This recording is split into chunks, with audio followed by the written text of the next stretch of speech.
விஜய் வந்து முதல்வர் ஆவார் அப்படின்னு அடிச்சு சொல்றீங்க. என்ன கான்ஃபிடென்ட்ல அப்படி சொல்றீங்க? தோல்விங்கிற வார்த்தையே விஜய் சார் வாழ்க்கையில் கிடையாது. We are prepare to lead the state. இந்த எக்ஸிட் போல் பற்றியில் எங்களுக்கு கவலையே இல்லை. திரு விஜய்க்கு ஜோதிட ரீதியாக முதல்வராகக்கூடிய அந்த தன்மை அப்படிங்கிறத எப்படி கணக்கிட்டு? எதிரியை அழிக்கிற ஜாதகம். அவர் யார் எதிரி நினைச்சாலும் அவள் அழிஞ்சிருவான். நிறைய தகவல்கள் என்ன வருதுன்னா, நீங்க தான் வந்து இந்த மாதிரியான கோயில்களுக்கு போறது, இந்த மாதிரி திட்டமிடல்கள்லாம் உங்கள்ட்ட இருந்து தான் போகுது அப்படின்னு சொல்லலாம். நீங்கள் வந்து முருகரை மதிச்சிங்கனாலே உங்களுக்கு நல்ல ஒரு ஃபேவர் இருக்குன்னு நெவர்ன்ட்டார். இப்படியான ஒரு சூழ்நிலையை இங்கே பாஜக உருவாக்கி இருக்கு அப்படின்னு நினைக்கிறேன். ஐயோ, பெரியார் வீட்டிலேருந்து 4வது வீட்டில் எங்கள் அப்பா வளர்ந்தவர். இந்த நாத்திக கதையெல்லாம் பொய். யார் வேணாலும் விஜய் சாரை பியூட்டிஃபுல்லாக ரீச் பண்ணும். ஜெயலலிதா மேடம் விட விஜய் சார் பெட்டர்னு பல பர்சனலான விஷயத்தை வெளியெடுத்து சொல்கிறதுல நல்லா இருக்கா, நாகரிகம் இருக்காது.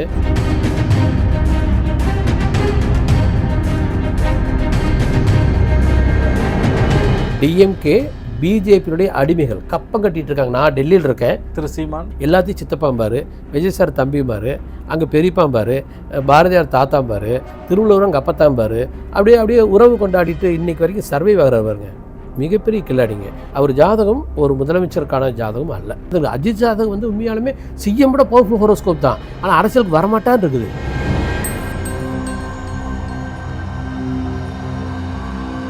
வணக்கம் திரு ரத்தன் பண்டிட். வணக்கம். கடந்த ஒரு 6 மாத காலத்துக்கு மேலாக விஜய் கட்சி தொடங்குவதற்கு முன்பாகவே நீங்கள் வந்து பல நேர்காணல் கொடுத்துருக்கீங்க. குறிப்பாக விஜய் வந்து புகழ்ந்து தான் சொல்லியிருக்கீங்க. விஜய் வந்து முதல்வர் ஆவார் அப்படின்னு அடிச்சு சொல்கிறீங்க. என்ன கான்ஃபிடென்ட்ல அப்படி சொல்கிறீங்க? அதாவது 2016 டிசம்பர் 5 வந்து ஜெயலலிதா இறந்துடுறாங்க. அதன் பிறகு ஒரு 4 ஹோரோஸ்கோப்புக்கு இது பற்றின பவர் இருக்குது. அதாவது ரஜினி, கமல் நல்ல அதிர்ஷ்டசாலிகள். யார் யார் ஜாதகத்துல எல்லாம் சுக்கன்னு சனி நன்றாக இருக்குதோ அவங்களாம் பாப்புலராக இருப்பாங்க, இந்த கிரேட் பர்சனாலிட்டியாக. அப்போ Rajini, Kamal great personality 70s. Ajith, Vijay வந்து கிரேட் பர்சனாலிட்டி 1990s. இது ஒரு ட்ரெண்டு போதும். இந்த 4 ஜாதகம் வேல்யூபிளாக இருக்குன்னு எனக்கு தோணுச்சு. இதை பற்றி நான் சம்டைம் ஜெயலலிதா கூட பேசியிருக்கேன் ஆக்சுவலி. அப்போ எனக்கு என்ன தோணுச்சுன்னா, இந்த 4 ஜாதகம் பாப்புலராக இருக்குது, யாராவது ஜாதகத்தில் சூரியன் செவ்வாய் நன்றாக இருந்துச்சுன்னா அவங்க வர முடியும் அப்படிங்கிற கஸ்ஸிங்குள்ளார போகிறோம். அப்படி கஸ் பண்ணுற போது அஜித் சார் ஜாதகம்லாம் வேறு லெவல் தான். ஆனால் லக்னத்தில் கேது இருக்கிறனால எந்த அளவுக்கு அவர் கமிட்டாக வருவார்னு சொல்ல முடியாது. ஏன்னா ரஜினி சார் ஜாதகத்தில் 2ஆம் வீட்டில் கேது. அஜித் ஜாதகத்தில் கடகலக்கணம், லக்னத்தில் கேது சந்திரகனால அவருக்கு ஒரு தனிமை விரும்பி வித்தியாசமான ஒரு ஆள், புத்திசாலித்தனம் யோசிப்பார், இன்டலெக்சுவல். ஆனால் சோசியல் லைஃப்பில் அந்தளவுக்கு வருவார்னு சொல்ல முடியாது. அப்போ சோசியலிஸ்டே ஆக மாட்டாருன்னு கூட சொல்லலாம் ஆக்சுவலி. ஆனால் huge lucky man, no doubt at all. ஆனால் அவர் வரமாட்டான்னு தோணுச்சு. அது மட்டும் இல்லாமல் உண்மையாலுமே அவர் அப்ரோச் பண்ணேன். ஒரு ஃபைன் திங் என்னென்னா, இதுக்கு ஹெல்ப் பண்ணது யாருனாங்க, மிஸ்டர் ரத்தேஷ். ஓகே. இப்போ சபரீசன் சார் இருக்காரு, அந்த ரத்தேஷ் மூலமாக தான் நான் அஜித் சார் அப்ரோச் பண்ணுறேன். அப்போ அஜித் சார் சைட்லேருந்து என்ன சொல்கிறாங்கன்னா, அவருக்கு இந்த நிறைய ஆக்சிடென்டால் நடந்திருக்கிறதாகவும் அவருக்கும் ஜென்ரலி இதில் இன்ட்ரெஸ்ட் இல்லை அப்படின்னு தான் சொன்னதுனால, நம்ம பொதுவாக இன்ட்ரெஸ்ட்டில் ஒருத்தர் போய் நம்ம ஒன்றும் பண்ண முடியாது, கன்வின்ஸ் பண்ணி ஒருத்தர் அரசியல் கூட்டிகிட்டு வர முடியாது. அதனால் அதை நான் விட்டுட்டு வந்துட்டேன் ஆக்சுவலி. அதுக்கு அதே டைமில் நம்ம கமல் சார் நான் பார்த்துருக்கேன். அது எனக்கு அவருக்கும் சரியாக வந்து அந்த பேச்சு, அவருடைய ஒரு எளிதாக ஜனங்களோட மிங்கிளாக மாட்டார்னு தோணுச்சுன்னு அதை நான் ட்ராப் பண்ணிட்டேன். இப்போ யாராவது ஜாதத்தில் அதிர்ஷ்டம் இருக்குது, இல்லை ட்ரை பண்ணி பார்க்க வேண்டியதானே. ஜெயலலிதா இறந்துட்டாங்க. அப்போ நம்மளுக்கு என்ன தோணும், அந்த வேகன்சி யாராச்சும் ஃபில் பண்ண மாட்டாங்களான்னு தோணுச்சு. ரஜினி சார் ஜாதத்தில் 2ஆம் வீட்டில் கேது, அதிர்ஷ்டசாலி, ஒரு கிரேட் மேன், ஆனால் வரமாட்டாருன்னு தோணிகிட்டே இருந்துச்சு. அர்ஜுன்மூர்த்தின்னு சொல்லி ஒருத்தர் கிட்டத்தட்ட ரஜினி சார் கூடயே ட்ராவல் ஆகிறாரு, கட்சியெல்லாம் ஆரம்பிச்சாரு. இதோ டிசம்பர் 31 கட்சி ஆரம்பிக்கிறார். மேபி அது 2020 19 எனக்கு மறந்து போச்சு. அப்போ கூட நான் அர்ஜுன்மூர்த்தி சார் சொன்னேன், இது சரியாக வராதுங்க, அவர் லாங் டைம் பொலிட்டிஷியன்லாம் இருக்க மாட்டார் எனக்கு அப்படின்னு அவர் நான் சொன்னேன். நீங்கள் வேணால் அர்ஜுன்மூர்த்தி சார் இன்றைக்கி ஆர்எஸ்எஸ்லேயே எங்கே இருக்கார், நினைக்கிறேன் பிஜேபியில் இருக்கார், நீங்கள் கேட்டுப்பார். அவர் தான் அவர் கூட இருந்தார். இது சரியாக வராதுன்னு நான் சொன்னேன். அப்போ லீஸ்ட் இருக்கிற ஒரே ஒரு மனிதர் யாருன்னா, சுக்கிரன் சனி வலுத்து சூரியன் செவ்வாய் வலுத்து ஒரு ஆள் விஜய் சார். நீங்கள் இந்த ஹோரோஸ்கோப்பில் டேர்ம் பண்ணி சொல்கிறீங்களா? ஆமாம், எளிமையாக புரிகிற மாதிரி தாவேகா தலைவர் திரு விஜயோட ஜாதகம் என்ன, நீங்கள் பார்ப்பீங்களா ஒரு அஸ்ட்ராலஜர், என்னென்ன விஷயங்கள்லாம் இருக்குது, இந்த ஜாதகம் இப்படி, அவரோட ராசி இது அப்படின்னு உங்களால் சொல்ல முடியும் சார்? அதாவது 2019 மார்ச் வரைக்கும் சென்ட்ரல் எலெக்ஷன் மேலே கான்சன்ட்ரேஷன் இருந்துச்சு. அப்போ என்ன ஆச்சுன்னா, நான் விஜய் சார் ஜாதகத்தை ரொம்ப சீரியஸாக எடுத்துக்கல ஆக்சுவலி. அப்போல்லாம் வந்து மோடி சார் ஜாதகம் எப்படி இருக்குது, யார் என்ன இருக்குது, பிரைம் மினிஸ்டர் எப்படி வருவார், என்ன மாதிரிலாம் போகணும்னா நான் பார்த்துட்டு இருக்கிற வரைக்கும் நான் பெருசாக அதை எடுத்துக்கல. ஆனால் 2020 கொரோனா டைமில் தான் அதை நம்ம ரொம்ப சீரியஸாக நம்ம கன்சிடர் பண்ணுறோம். அவர் ஜாதகத்தில் லக்ன சந்திரன் தன் சொந்த வீட்டில் ஆட்சி கூட செவ்வாய் குருமங்கல சந்திரமங்கல யோகம். அது மட்டும் இல்லாமல் அவருக்கு குரு வந்து 8ல் செவ்வாய் குருவை பார்க்குறான். எதிரியை அழிக்கிற ஜாதகம். அவர் யார் எதிரின்னு நினச்சாலும் அவள் அழிஞ்சிருவான். லாபஸ்தானத்து சுக்கரன் ஆட்சி கூட கேது நீசமங்க ராஜயோகம். எனக்கு தெரிஞ்சு இவர் கண்ணை திறந்து வெளியில் வந்துட்டாருன்னா இவர் யாருனாலுமே தடுக்க முடியாத ஒரு அதிர்ஷ்டசாலின்னு எனக்கு பட்டுச்சு. ஓகே. ஸோ அதுலேருந்து மேபி நான் அவர் சாரை பார்க்க முயற்சித்தேன், பார்த்தேன், கன்வின்ஸ் பண்ணேன், ட்ரை பண்ணேன், பேசணும், அஸ்ட்ராலஜியில் புரிய வைக்க ட்ரை பண்ணேன். ஹீஸ் அ கிரேட் மேனுங்க. எந்த அறிவாளியும் வருஷத்தில் நடக்குது இது 2020. ஓகே. அந்த கொரோனா டைமு அதன் பின்னால் அந்த மாதிரி டைமில் அவர் அறிவாளியை மதிக்கிற ஒரு மனிதர். நீங்கள் விஜய் சார் மாதிரி ஈவன் ஜெயலலிதா மாதிரியே ஜெயலலிதா எப்படின்னாங்க அறிவுள்ள ஒரு மனிதனை மதிப்பாங்க. அது வந்து கணிதத்துறையாக இருக்கலாம், ஜோதிடத்துறையாக இருக்கலாம், அது ஆன்மீகமாக இருக்கலாம், கிரேட் டாக்டராக இருக்கலாம், எல்லா ப்ரொஃபஷனையுமே ஜெயலலிதமாக மதிப்பாங்க. அதே மாதிரி குணாதிசயம் உள்ள ஒரு கிரேட் மேன் தான் வந்து விஜய் சார். ஸோ எங்கிட்ட இருக்கிற அறிவை அவர் மதித்தார் ஆக்சுவலாக. ஸோ நான் சொன்னேன் கண்டிப்பாக நீங்கள் ஒரு பெரிய மனிதராக வரக்கான எல்லா அமைப்பும் இருக்குன்னு சொல்லிப்பட்டு நாங்கள் பேசினோம். அப்புறம் அவருடைய இன்டென்ஷன் நான் சொன்னதுனால வந்தாருனால சொல்ல முடியாது. ஓகே. ஆக்சுவலாக இல்லை, திரு விஜய்க்கு இந்த ஆன்மீகம் அது மாதிரி அஸ்ட்ராலஜி இதுலலாம் நம்பிக்கை இருக்கா? ஏன்னா அவர் வந்து எந்த ரிலீஜனையும் இது பண்ணிக்கிறது இல்லை, வெளியில இது பண்ணிக்கிறது இல்லை. சர்ச்சுக்கு போறாரு, மாஸ்க்கு போறாரு, கோவிலுக்கு போறாரு, கையில வேல் கொடுத்தா வாங்கிக்கிறாரு, சூலாயுதம் கொடுத்தா வாங்கிக்கிறாரு. நிறைய தகவல்கள் என்ன வருதுன்னா நீங்க தான் வந்து இந்த மாதிரியான கோயில்களுக்கு போறது, இந்த மாதிரி திட்டமிடல்கள்லாம் உங்கள்ட்ட இருந்து தான் போகுது அப்படின்னு சொல்றாங்க. இது எப்படின்னா நான் சொன்னதுனால மட்டும் இல்லை, எனக்கு தெரியும் ஒரு ட்ராவல் பண்ண போகிறாங்க. அது ஒரு சைடில் ரியலாகவே ஒரு பியூட்டிஃபுல்லான ஒரு கிரேட் முருக பக்தர் அவர். இன்றைக்கி 5.5 கோடி பேர் தமிழ்நாட்டில் முருக வெறியர்கள். ஆனால் அதை வந்து நான் கூட சொன்னேன் அவர்கிட்ட, நீங்கள் ஒரு பழனி கோயிலுக்கோ திருச்செந்தூர் கோயிலுக்கோ எலெக்ஷனுக்கு முன்னால் போங்க அப்படின்னு. ஆனால் அதை வந்து பொலிட்டிசைஸ் பண்ணுறக்கு அவர் விரும்பலை. நீங்கள் விஜய் சார் எவ்வளோ ஒரு டீசெண்டான ஒரு மனிதன், உயர்ந்த மனிதன்னா நீங்கள் பாருங்கள், எங்கள் தலைவர் அதை பொலிட்டிசைஸ் பண்ண விரும்பாதனால தான் எலெக்ஷன் முடிஞ்ச பிறகு போகிறார். நான் அவர்கிட்ட தொடர்ந்து சொல்லிட்டு இருந்தது, தயவு செய்து நீங்கள் வந்து முருகரை மதிச்சிங்கனாலே உங்களுக்கு நல்ல ஒரு ஃபேவர் இருக்குன்னு. நெவர்ன்ட்டார். இந்த பொலிட்டிசைஸ், அதாவது இனம், மொழி, மதம், கடவுள் வழிபாட்டு முறையை பொலிட்டிசைஸ் பண்ண வேண்டாம். அவர் முருக பக்தர், மேரி மாதாவை ரொம்ப பிடிக்கும், ஜீசஸை ரொம்ப பிடிக்கும், அதே மாதிரி தர்காவுக்கு போகிறது, மசூதிக்கு போகிறது, இதெல்லாம் ரொம்ப பிடித்த விஷயங்கள். எல்லா மத கடவுளையும் மதிக்கக்கூடிய ஒரு அற்புதமான மனிதர். இது வரைக்கும் இந்த மாதிரி முதலமைச்சர் மன்ற வாழ்க்கை பார்த்ததில்லை. நீங்கள் தமிழ்நாட்டில் காங்கிரஸ் பீரியட் முடிஞ்ச பிறகு திமுக வந்த பிறகு எந்த முதலமைச்சருமே இந்த மாதிரிலாம் கோயிலுக்கு போய் விழுந்து வழங்குறது, முட்டிங்கால் போட்டு நடந்து போகிறது, இது மாதிரிலாம் நீங்கள் பார்த்துருக்கவே மாட்டேங்க. இல்லை, அஸ்ட்ராலஜராக இல்லாமல் நான் உங்களை நீங்கள் டிவிக்கு ஸ்போக்ஸ் பர்சனாக கேட்குறேன். அப்படியான ஒரு சூழ்நிலையை இங்கே பாஜக உருவாக்கி இருக்கு அப்படின்னு நினைக்கிறீங்க? ஐயோ பாவங்க, எங்க பாஜக உருவாக்க நாங்கள் பாஜக கூட்டணி போயிருப்போம்ல. ஏன்னா பாஜக கூட்டணி போயிருந்தா நாங்கள் ஸ்வீப் அல்ல. இல்லை, இன்னைக்கு அதை நான் குறிப்பிடல. இந்த கோயில் ஒரு பொலிட்டீஷியன் வந்து கோயிலுக்கு போகணும், மாஸ்க்கு போகணும், சர்ச்சுக்கு போகணும் அப்படின்ற ஒரு சூழ்நிலைய இந்த தமிழ்நாட்டில் இதற்கு முன்னாடி இருந்த இந்த முன்னாள் முதல்வர் ஜெயலலிதாவோ கருணாநிதியோ பண்ணனதில்லை. ஏன் ஸ்டாலின் கூட பண்றது இல்லைன்னு வச்சுக்கோங்க. ஆனா இப்ப இருக்கிற சூழ்நிலைக்கு, இந்த அரசியல் சூழ்நிலை அப்படி இருக்குதா? பாஜக அதை உருவாக்கி இருக்குதா? நீங்க ஸ்டாலின், கலைஞர், இந்த டிஎம்கே ஜென்ரேஷன் இருக்குல்ல, இவங்க வந்து கடவுளை வெளியில மறுத்துட்டு உள்ளுக்குள்ள அவங்க ஃபேமிலியெல்லாம் வந்து நல்லபடியாக சாமி கும்பிட்டுட்டு உள்ளுக்குள்ள எல்லாம் பண்ணிக்குவாங்க. வெளியில கடவுள் மறுப்பு கொள்கையை காட்டிட்டு இருக்கக்கூடிய சும்மா பேருக்கு இருக்கக்கூடிய நாத்திகவாதிகள். இவங்களாம் நாத்திகவாதிகள். நான் பியூர் நாத்திகவாதி, பியூட்டிஃபுல் எத்திஸ்ட். என்ன வேணா எங்கிட்ட யாராச்சும் ஒத்துக்க பேச சொல்லுங்க, வீரமணி சார் வரட்டும். நாத்தியத்தை பற்றி யார் டாப்பஸ்ட்டோ என்னால் பேச. ஏன்னா நான் நாத்தியத்தில் இருந்தது, எங்கள் அப்பா நாத்திகர். பெரியார் வீட்டிலேருந்து 4வது வீட்டில் எங்கள் அப்பா வளர்ந்தவர். இந்த நாத்திக கதையெல்லாம் பொய், அது அவங்கள விட்டுருங்க. ஜெயலலிதாவை பொறுத்த வரைக்கும் ரியலாகவே அவங்க கோயிலுக்கு போயிட்டு வந்துட்டு இருந்தவங்க, மத சம்பிரதாயங்களை, எல்லா மத சம்பிரதாயத்தையும் கடைப்பிடித்த ஒரு பெண்மணி. அதை விட 10 மடங்காது சிறந்த பக்தியும் உள்ள, அந்த ஜாதி மத மொழி இல்லாத தன்மையில் சிறுபான்மையராக தன்னை காட்டிக்காமல், எந்த மொழி சார்ந்தவன் தன்னை காட்டிக்காமல், எந்த மதம் சார்ந்தவன் தன்னை காட்டிக்காமல் கடவுள் வழிபாடு உள்ளவர் தான் நம்ம விஜய் சார். இது வந்து பிஜேபிட்டெல்லாம் நாங்கள் கற்றுக்கலாம். அவங்க யார் கற்றுக் கொடுக்குறக்கு? அவங்க ராமர் கிருஷ்ணன் சொல்கிறவங்க. நான் முன்பே கேட்டேன், ஜாதகத்தின் மேலே அவருக்கு நம்பிக்கை இருக்கா விஜய்க்கு? இருக்குது. அது சீரியஸாக எடுத்துக்கிறது இல்லை. நான் I'm a mentor to him. மென்டர்னா அவர் மனதை குழுக்குழுன்னு வச்சுக்கிட்டு, மனதை தெளிவாக வச்சுட்டு, ஒரு இலக்கு நோக்கி பயணத்தில் அவர் பயணம் பண்ணுறது நான் ஹெல்ப்ஃபுல்லாக இருக்கேன். ஓகே, அவ்வளோதான். ஒரு பட்டும் படாமல் ஜாதகத்தை பற்றி தெரிஞ்சு வச்சுருக்கார். நம்ம ஒரு அதிர்ஷ்டசாலி, நம்ம ஒரு ரீச் பண்ணுறதுக்கான தகுதி நம்மகிட்ட இருக்குது, கடவுள் அதை கொடுத்துருக்காரு, நாம ஏன் வெளியில் வரக்கூடாதுங்கிற இடத்துல நான் பயன்பட்டேன். 2020 வந்து அந்த கொரோனா பீரியட் காலகட்டத்தில் நீங்கள் திரு விஜயை சந்திச்சிங்க அப்படி. எப்போ வந்து நீங்கள் பார்ட்டி ஆரம்பிக்கிறது, நீங்கள் அதில் ஜாயின் பண்ணுறது? ஏன்னா உங்களுக்கு ஏற்கனவே நீங்கள் முன்னர் பேட்டிகள்லாம் குறிப்பிட்டிருக்கீங்க, உங்களுக்கு மறைந்த முன்னாள் முதல்வர் ஜெயலலிதா அவங்களோட நெருக்கம், இன்றைக்கு இருக்கக்கூடிய வி.கே. சசிகலா அவங்களோட நெருக்கம், இப்படி பல பொலிட்டீஷியனோட நீங்கள் நெருக்கமாக இருக்கிறீங்க. ஆனால் எந்த பார்ட்டிலையும் இல்லை. எப்படி ஏன் இப்போ தாவேக்காக்கு வரணும்? அது கரெக்டு தான். நான் ஏடிஎம்கே இருக்கிற பொழுது அந்த பார்ட்டியில் வந்து ஈரோடு தொகுதியில் நிற்கிறேன்னு கூட என்கிட்ட ஜெயலலிதா கேட்டாங்க. எம்எல்ஏ எலெக்ஷன் நீங்கள் நிற்கிறியாப்பான்னு கேட்டபோது கூட நான் மறுத்துட்டேன். இல்லைங்க மேடம், நான் பிஹைண்ட் த சீன் மட்டுமே இருந்துக்கிறேன், நான் இன்ஃப்ரண்ட் நான் வராமல் இருக்கிறது தான் பெட்டர்னு தோணுது, நான் பீஸ்ஃபுல்லாக இருக்க விரும்புன்னு அதை தவிர்த்துட்டேன். இதே 2021 பிறகு நம்முடைய ட்ராவலிங் எப்படி இருக்குன்னா, சார் வந்து ஜெயலலிதாமா விட என்கிட்ட இன்னும் அன்பாக எனக்கு ஒரு பெரிய ஒரு கார்டியன் மாதிரி அவர். எனக்கு வந்து ஒரு உண்மையாலுமே அவர் வந்து ஒரு கடவுளுடைய பிரதிநிதியாக தான் நான் பார்க்குறேன்.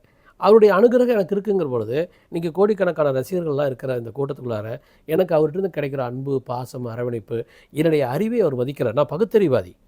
நீங்கள் கடவுள் மேலே எனக்கு நம்பிக்கை கிடையாது, கடவுள் நம்பிக்கை மேலே எனக்கு நம்பிக்கை. இந்த மாதிரி பேசக்கூடிய ஒரு ஆள். நீங்கள் கடவுள் காப்பாற்றுவார்னா உட்காந்துக்கலாம்ல, நாமையே போயிட்டு சாமி கும்பிட்டு வீட்டிலே இருந்துக்கலாம், யாரும் போய் பாடுபட வேண்டியதில்லை.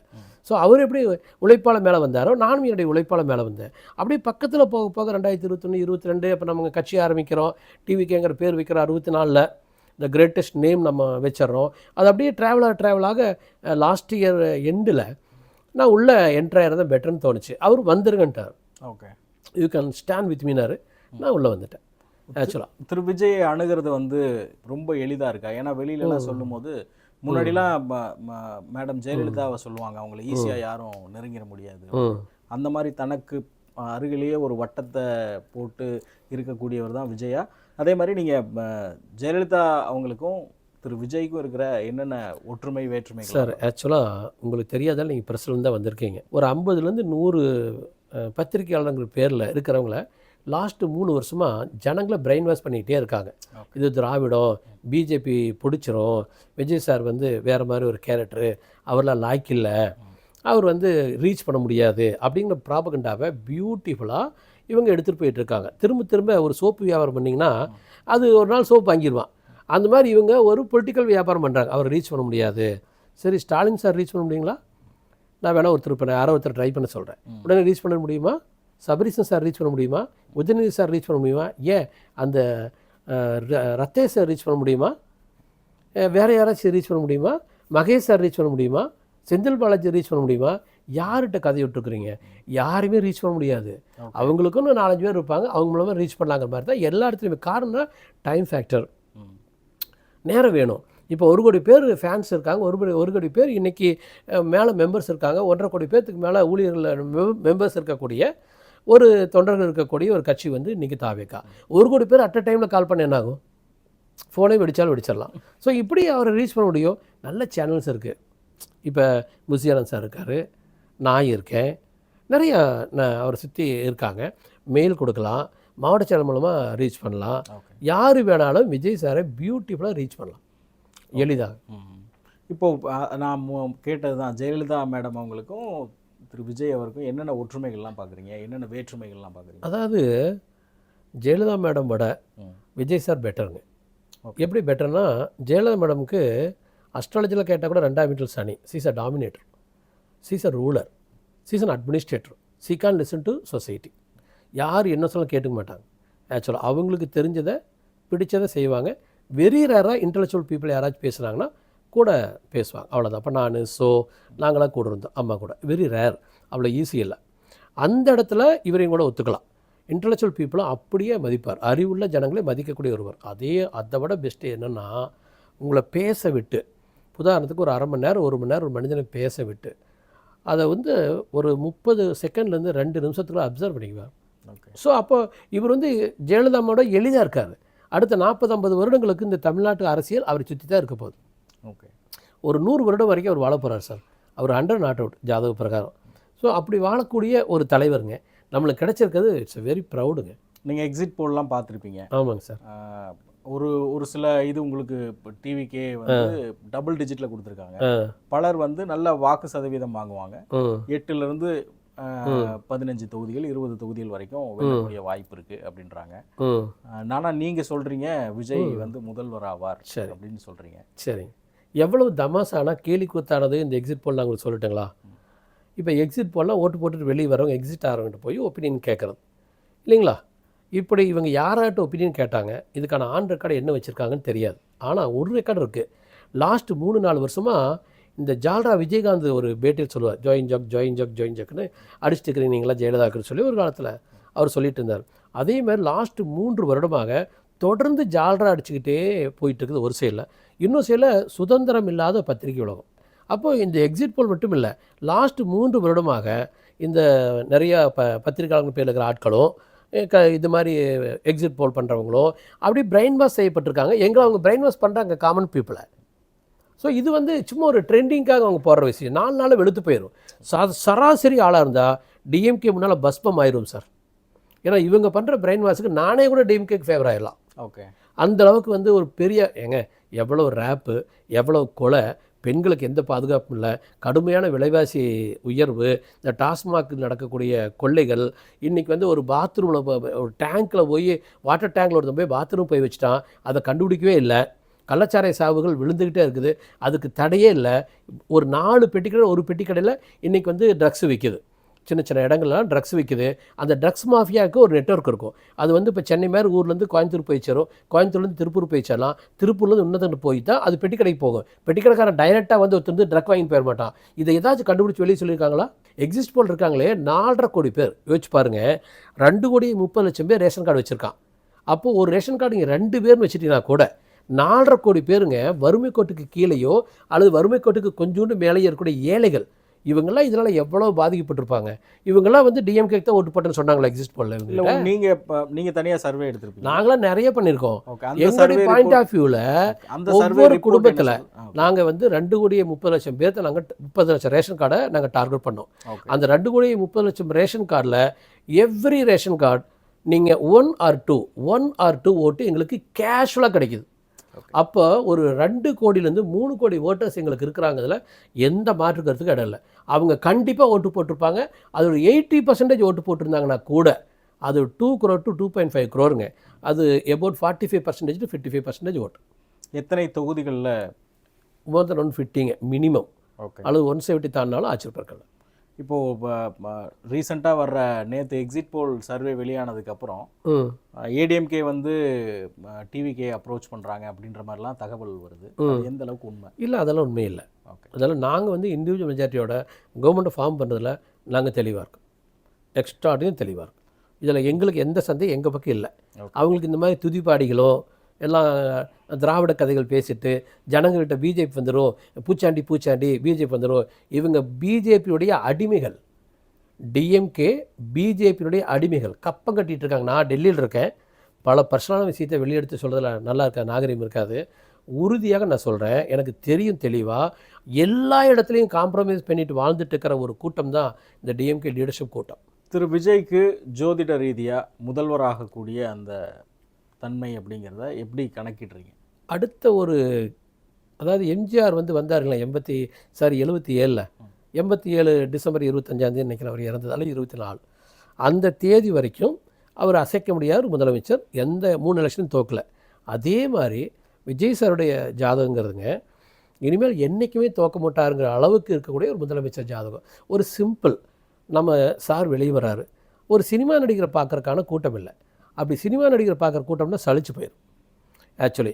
அதுவாக அவர் ஒன்றும் நம்பர் 2 நம்பர் 3 வருல. இது வரைக்கும் விஜயகாந்த் சார் வந்து அவர் அரசியலுக்கு வரும்பொழுது நம்பர் 3 அல்லது 4 இருந்தார். ஏன்னா நம்பர் 1 அன்றைக்கி ரஜினிகாந்த், நம்பர் 2 கமல்ஹாசன், நம்பர் 3 இவரா அல்லது வேறு அரசியாலும் இருந்த இடத்துல இருந்து அவர் வந்தார்.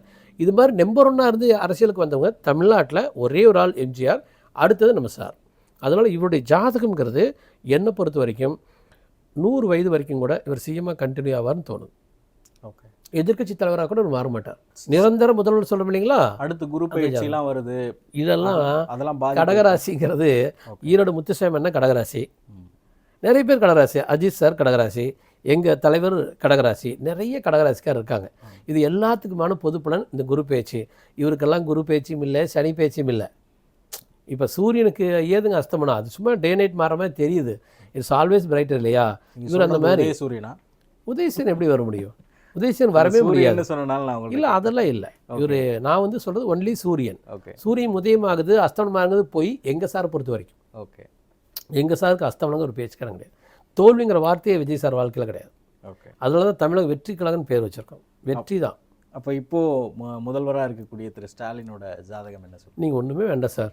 ஒரே ஒரு அஸ்ட்ராலஜர் கூட தமிழ்நாட்டில், நான் பேர் சொல்ல விரும்பலை, அவர் சனி திசையில் அஷ்டம சனியில் இருக்கிறாருன்னு சொல்ல சார். நல்ல கேள்வி கேட்டேன், மறந்துட்டேன் ஆக்சுவலாக. சனி திசையில் ராகு புத்தியில் அஷ்டம சனியில் சாதாரண பெட்டிக்கடை வச்சுருக்கவங்க கூட ஒரு சின்ன விஷயத்தில் கூட தோற்று போயிடுவான். யாருக்கு சனி திசை நடந்தாலும் அவங்களுக்கு அஷ்டம சனி வந்துச்சுன்னா அதில் ஒரு அழிவு ஏற்படுறது தான் வாய்ப்பு. இன்றைக்கி அஷ்டம சனி மட்டும் இல்லாமல் அஷ்டம செவ்வாயும் நடக்குதுங்க. ஏப்ரல் 2ஆம் தேதியிலேருந்து மே 11ஆம் தேதி வரைக்கும். அப்போ ஏப்ரல் 2 to மே 11க்குள்ளார தான் இந்த எலெக்ஷன் நடந்ததும் கவுண்டிங் நடக்கிறதும். அப்போது அட்மோஸ்ட் ஃபஸ்ட்டு டைமில் ஸ்டாலின் சார் இருக்கார். எனக்கு பயம் இல்லை, என்னை ஏதாச்சும் பண்ணலாம், வாய்ப்பு இருக்குது, அதுக்கெல்லாம் வாய்ப்பு இருக்குது. என்னை ட்ரை பண்ணாங்க, அது தனி கதை. நான் ஹைகோர்ட் வரைக்குமெல்லாம் போனேன். அப்போ கூட என்னுடைய வக்கீல் வச்சு அந்த கேஸை எனக்கே தெரியாமல் வாபஸ் வாங்கிச்சிட்டாங்க. ஆக்சுவலி அது ஒரு அதிகார துஷ்பிரயோகத்தை எனக்கு பண்ணாங்க. நாளைக்கு பண்ணாலும் பண்ணலாம். ஆனால் உறுதியாக எனக்கு தெரியுங்க, இந்த ஜாதகம் அஸ்ட்ராலஜிக்கலாக சாத்தியமே இல்லை. மற்ற முதல்வர்கள், முதல்வர் வேட்பாளர்கள் திரு எடப்பாடி பழனிசாமி, திரு சி, அவர் ஜாதகம் நல்ல ஜாதகம் சார். எடப்பாடி பழனிசாமி ஜாதகம் புதன் திசை சுக்கிரபுத்தி ஆக்சுவலி. ஆனால் கம்பேரேட்டிவ்லி இப்போ அலாவுதீன் அற்புத விளக்குன்னு ஒரு பெரிய பூதம் இருக்குது. அதில் மோதிரத்துலேருந்து ஒரு பூதம் வரும். அதில் அந்த குட்டி பூதத்துக்கு பெரிய பூதத்துக்கு இருக்கிற வித்தியாசம். நாங்கள் பெரிய பூதம், விளக்குலேருந்து வரக்கூடிய பூதம், இவர் மோதத்துலேருந்து வரக்கூடிய பூதம், அவ்வளோதான். அதனால் இவருடைய ஜாதகம் வந்து எங்கள் சார்கிட்ட எடுபடாமல் போயிடுச்சு, அவ்வளோதான். அது திரு சீமான் நம்ம கன்சிடர் பண்ண வேண்டியதில்லை. அவர் ஜாதகம் ஒரு முதலமைச்சருக்கான ஜாதகம் அல்ல. அவர் உண்மையான ஒரு ஹார்டு ஒர்க்கர், நான் பாராட்டுறேன். இன்றைக்கி வரைக்கும் அவர் சர்வே ஆகிறாரு, கேரியன் பண்ணுறாரு, ரொம்ப டெக்னிக்கலாக இருக்கார். எல்லாத்தையும் சித்தப்பாம்பார், விஜய் சார் தம்பிம்பார், அங்கே பெரியப்பாம்பார், பாரதியார் தாத்தாம்பார், திருவள்ளுவர் அங்கே அப்பத்தாம்பார். அப்படியே உறவு கொண்டாடிட்டு இன்றைக்கி வரைக்கும் சர்வே ஆகிறார் பாருங்க, மிகப்பெரிய கில்லாடிங்க. ஆனால் அவருக்கும் முதலமைச்சர் பதவிக்கும் அவருக்கும் ஜனங்களுக்கும் தொடர்பு இருக்கிற மாதிரி தெரியல. இந்த எலெக்ஷனில் எக்ஸ்போஸ் ஆயிடுவார் எனக்கு தோணும். ஜாதகத்தை பற்றி நம்ம இவ்வளோ நேரம் பேசுகிறதுனால சொல்கிறேன். போன எலெக்ஷனில் வந்து திரு ஸ்டாலினை பார்த்து உங்களுக்கு கட்டம் சரியில்லைன்னா சொல்லி பேட்டிலாம் கொடுத்தாங்க. அதுக்கப்புறம் அவர் முதல்வராகவும் ஆனார். அது வந்து அதை உடைச்சாங்க. அப்போது அது எப்படி போன தடவை என்ன மேஜிக் நடந்துச்சு? இந்த மீட்டிங் இந்த டிஸ்கஷன் முடிஞ்ச பிறகு, பேட்டி முடிஞ்ச பிறகு நீங்கள் கூகுளில் சர்ச் பண்ணுங்கள். 2021 எலெக்ஷனுக்கு முன்னால் நான் போய் அந்த இதில் கொடநாடு தோட்டத்தில் போயிங்க ஸ்டாலின் தான் ஜெயிப்பார்னு கொடுத்தேன் பேட்டி. எடப்பாடி நான் தோத்துருவான்னு பேட்டி கொடுத்தேன். 2024 யூடியூப் போட்டிருக்கேங்க, 40 தொகுதியிலையும் டிஎம்கே ஜெயிக்கணும். ஓகே, நான் கொடுத்துருக்கேன், என்னோடய யூடியூப் சேனல் இருக்குது, நீங்கள் சர்ச் பண்ணி பார்க்கலாம். 2023 சென்ட்ரல் எலெக்ஷனில், அதாவது அதர் ஸ்டேட் 4 ஸ்டேட் எலெக்ஷனில் பிஜேபி 3 ஸ்டேட்டில் ஜெயிப்பாங்கன்னு சொன்னேன். 2019 மட்டும் மிஸ்ஃபயர் ஆச்சு. அதுக்கு ஒரே காரணம் அந்த ராகுல் காந்தி, பிரியங்கா காந்தி ஜாதகத்துடைய டேட்டா வந்து எங்கிட்ட சரியாக இல்லை. ஓகே, அது ஒன்று மட்டும்தான், வேறு எங்கேயுமே மிஸ்ஃபயர் ஆகலை. அப்போவே 2019 சொன்னேன் ராமதாஸ் ஃபீல்ட் அவுட் ஆயிடுவார். ஈவன் டிடிவி 2025 வரைக்கும் வர முடியாதுன்னு சொன்னேன். விஜயகாந்துக்கு வந்து இனிமேல் லைஃப் இல்லைன்னு சொன்னேன் 2019. இன்றைக்கி அதான் நிஜமாக இருக்குது ஆக்சுவலி. இப்போ சசிகலாமா வந்து ஜெயிலை விட்டு வெளியே வந்து ஒரு பிரபலமாக வெளியில் வர்றாங்க, 25 மணி நேரம் ட்ராவல் பண்ணுறாங்க. நான் சொல்கிறேன், அவங்க வந்து ஒரு மதர் தெரேசா மாதிரி ஒரு சோசியல் சர்வீஸ் பண்ணிட்டு வாழ பழகிட்டாங்கன்னா லைஃப் பியூட்டிஃபுல்லாக இருக்கும். அவங்க ஜாதத்தில் அரசியல் இல்லைன்னு நான் யூடியூப்பில் வீடியோ போட்டுருக்கு, போய் சர்ச் பண்ணி பார்த்துங்க. ஓகே, அதாவது அவங்க டூர் அங்கேருந்து ஜெயிலேருந்து வெளியே வர்றது 25 மணி நேரம் ட்ராவல் பண்ணி வர்றாங்க. அதுலேருந்து 3வது நாள் இந்த வீடியோ போட்டேன். ஒருவேளை அவங்க நல்லா வந்திருந்தாங்கன்னா என் மூஞ்சி கொண்டு எங்கே வச்சுக்கிட்டுங்க. ஸோ நான் தமிழ்நாட்டை பொறுத்த வரைக்கும் என்னெல்லாம் ஜஸ்டிஃபை பண்ணுமோ அத்தனை நடந்தது. அஜித் ஜாதகம் வந்து உண்மையாலுமே சிஎம் விட பவர்ஃபுல் ஹோரோஸ்கோப் தான், ஆனால் அரசியலுக்கு வரமாட்டான்னு இருக்குது. கமல்ஹாசன் ஜாதகத்தை அவர் பயன்படுத்திக்கல. கமல்ஹாசன் ஜாதகம் உதயநிதி ஜாதகத்தோட பெட்டர். ஆனால் நான் எதுவுமே பண்ண மாட்டேன்னு சொன்ன ஒரு கிரிக்கெட் பிளேயர் எல்லா திறமையும் இருக்குது, நான் கிரௌண்டில் விளையாடவே மாட்டேன்னா புரியுதுங்களா? அப்படி தான் அவர் மிஸ் ஆகிட்டார். இவர் அப்படி இல்லை, நீங்கள் ஊறுதுன்னா இவர் பறந்துடுவார். விஜய் சார் வந்துங்க, நீங்கள் 4 படி ஏறலான்னா 40 படி ஏற ஒரு ஆள். அவருக்கு அரசியல் மேட்ச் ஆயிடுச்சு, அவர் மேலே வந்துட்டார். ஸோ என்னுடைய ஜஸ்டிஃபிகேஷனுங்க ஏற்கனவே நான் சொல்லியிருக்கேன். ஸ்டாலின் 2021 சிஎம் ஆவார்னு சொன்னேன், 2024 ஸ்வீப் பண்ணிடுவார்னு சொன்னேன், அதெல்லாம் நடந்திருக்குது. அப்போல்லாம் நல்லா இருந்துச்சா சார்? நான் துர்காமாவை பார்த்து உதயநிதி தம்பி வந்து 2021 மிகப்பெரிய சக்தியாக உருவாவார்னு நான் சொன்னேன். இப்போ எந்த 2010 அல்லது 6லேருந்து எனக்கு அவங்களை தெரியும். 2010 அவங்க நான் சொன்னேன், மிகப்பெரிய ஒரு மனிதராக உருவாக போகிறாரு, அவர் அடுத்த கலைஞராக கூட வரலான்னு சொன்னேனே. அப்போ நல்லா இருந்துச்சா? அது சரியாக இருந்துச்சா? எங்கள் அந்தந்த காலகட்டத்தில் இந்த மாதிரி பேசுகிறோம். நீங்கள் 2019 விஜய் சார் ஜாதகம் எம்ஜிஆர் ஜாதகம் எப்படி இருக்குன்னு என்கிட்ட ஒருத்தர் கேட்குறாரு. விஜய் ஜாதகம் எம்ஜிஆர் ஜாதகம் இல்லைங்கன்னு சொல்லிட்டேன். என்ன காரணம்? அன்றைக்கி 2019 எலெக்ஷன் பற்றி தான் மைண்ட் இருந்துச்சு. அந்த கேள்வி அவர் கேட்பாருன்னு எனக்கு தெரியாது. சடனாக கேட்குறது என் மைண்டில் தோணலை. பட்டுன்னு ஒரு ஒப்பீனியன் சொல்கிறோம். ஆனால் அதே ஜாதகத்தை போய் நம்ம நல்லா ஸ்டடி பண்ணுறோம். ஸ்டடி பண்ணுற போது தெரியுது இது வந்து கம்பேரே பண்ண முடியாத ஒரு அதிர்ஷ்டசாலி தான் எங்கள் தலைவர் விஜய் சார். இன்னைக்கு துணை முதல்வராக இருக்கக்கூடிய திரு உதயநிதி ஸ்டாலின் இன்னும் வரக்கூடிய காலங்களில் நீங்கள் சொல்கிறீங்க திரு விஜய் இருக்கிற வரைக்கும் அவர் தான் முதல்வர் அப்படின்னு. அவருக்கு அதான் சார் ஒரு எதிர்க்கட்சி தலைவராகவோ அல்லது ஏதோ ஒரு நம்பர் 2 நம்பர் 3ல் அவர் தமிழ்நாட்டில் தொடரலாம். எப்படி கலைஞர் வந்து எம்ஜிஆர் 77 சிஎமான பிறகு 87 அவர் சாகர வரைக்கும் இவர் ஒரு எகென்ஸ்ட் லீடராக தான் இருந்தார், ஆப்போசிட் லீடராக தானே ஒரு பார்ட்டிஸ் பண்ண முடிஞ்சது. இனிமேல் அப்படி தான் உதய தம்பி இருப்பார் நான் தோணும். இது இப்போ தமிழ் சினிமாவை ரூல் பண்ணிட்டு இருந்தார் திரு விஜய். இன்னைக்கு அவர் அரசியல் கொண்டாரு, திரும்ப நான் படங்களில் நடிக்க போவதில்லைன்னு சொல்லிட்டாரு. இப்போது தமிழ் சினிமாவை யார் ரூல் பண்ண போகிறா? அங்கே யார் நம்பர் 1 இருக்க போகிறா? நான் தனுஷ் சார் ஜாதகத்தை பார்த்துருக்கேன். ஓகே. அந்த தம்பி வந்துங்க ஒரு எக்ஸ்ட்ராடினரி ஒரு ஆக்டராகவும் ஒரு சக்ஸஸ்ஃபுல் ஆக்டராகவும் தொடர்ந்துருவார். ஆனால் அவர் ஜாதகத்தை விஜய் சாரோட கம்பேர் பண்ணுற போதுங்க அது ஒரு 4ல் ஒரு பங்காவோ 5ல் ஒரு பங்காவோ அது வருது. அது ஒரு சைடில். இன்னொரு சைடில் அஜித் சார் பலாயின் இருக்கார். இப்போ ஒரு ஜாதகத்தில் சுக்கர திசையில் சனி பற்றி லாபஸ்தானத்தில் சனி. இதன் பிறகு அவருக்கு வந்து தொடர்ந்து அடுத்தது தசாபுத்தி மாறதாட்டும் சூரியன் சந்திரன் செவ்வாய். எனக்கு என்ன தோணுதுனாங்க அவருக்கு தேவையான காலம் வரைக்கும் அவர் தான் வந்துங்க தமிழ் சினிமாவை ரூல் பண்ண போகிறார். தான் இனிமேல் நடித்தது போதுன்னு அஜித் ஒரு நாள் வெளியில் போகலாம். அது 65 வயசில் பண்ணலாம், 60 வயசில் பண்ணலாம். அது வரைக்கும் எனக்கு தெரிஞ்சு வேறொரு விஜய் சாரோ வேறொரு அஜித் சாரோ உருவாக மாட்டாங்கன்னு தோணும். இன்னொரு 15 வருடங்களுக்கு எப்படி ரஜினி கமல் வந்து 75லேருந்து 77க்குள்ளார், இவங்க அஜித் சாரும் நம்ம சாரு வந்தது 95 to 2000. ஸோ ஒரு 20 வருஷம் கழிச்சு தான் அடுத்த ஒரு பேர் வந்துச்சு.